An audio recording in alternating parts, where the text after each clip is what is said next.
बंगाल के उज्जवल भविष्य के लिए इस धरती पर हमारे 130 के करीब कार्यकर्ताओं ने अपना जीवन न्योछावर कर दिया ताकि बंगाल आबाद रहे।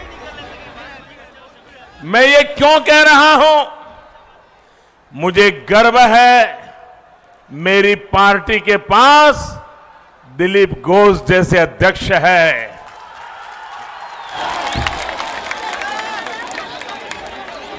आज पार्टी को जिताने के लिए पिछले कई वर्षों से दिलीप घोष न चैन की नींद सोए हैं, न दीदी की धमकियों से डरे हैं। उन पर अनेक हमले हुए, उनको मौत के घाट उतारने की कोशिशें हुई, लेकिन वह बंगाल के उज्जवल भविष्य का प्रण लेकर के चल पड़े और आज पूरे बंगाल में नई ऊर्जा भर रहे हैं। और इसलिए मैं कह रहा हूं कि इस बार बीजेपी सरकार वो कहती रहे खेला होवे,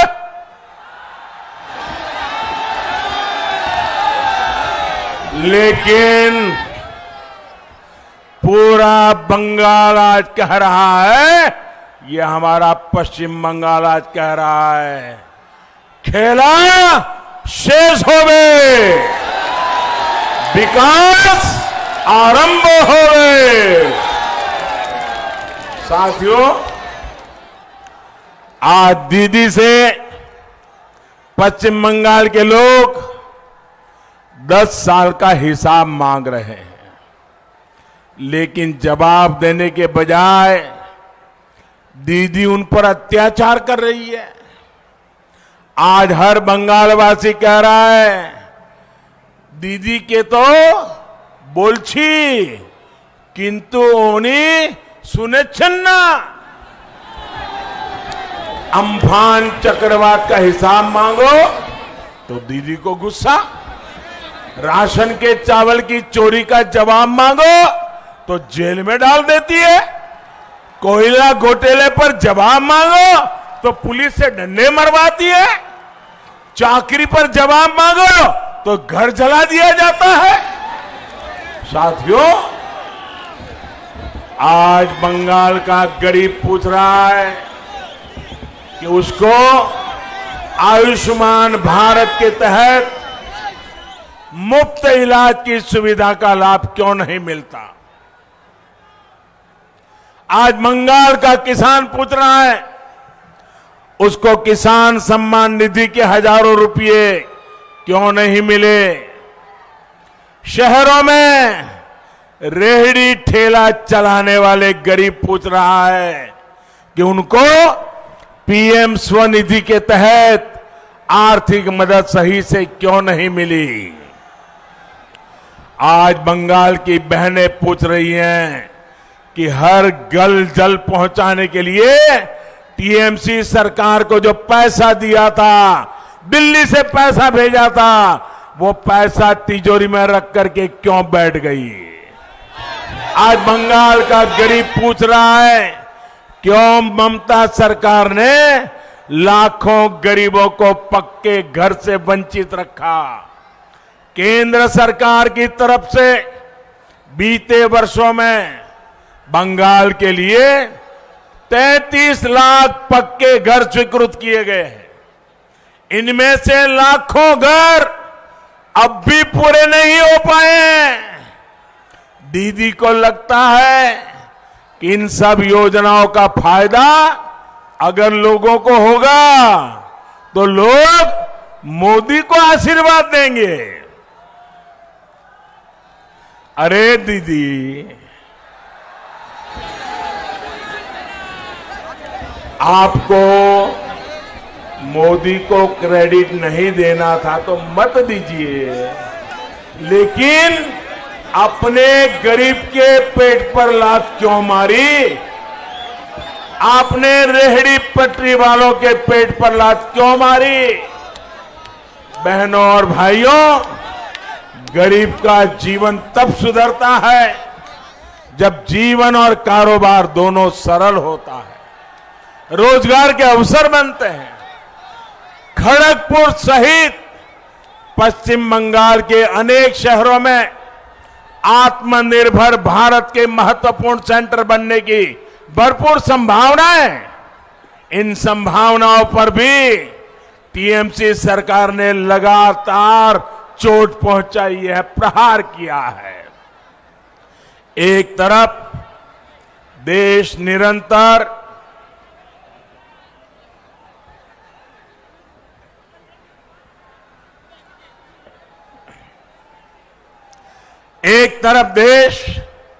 निरंतर सिंगल विंडो सिस्टम की तरफ बढ़ रहा है।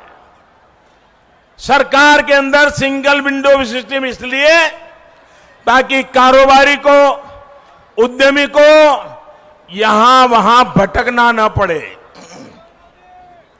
लेकिन पश्चिम बंगाल में एक अलग तरह का ही सिंगल विंडो सिस्टम बना दिया गया है।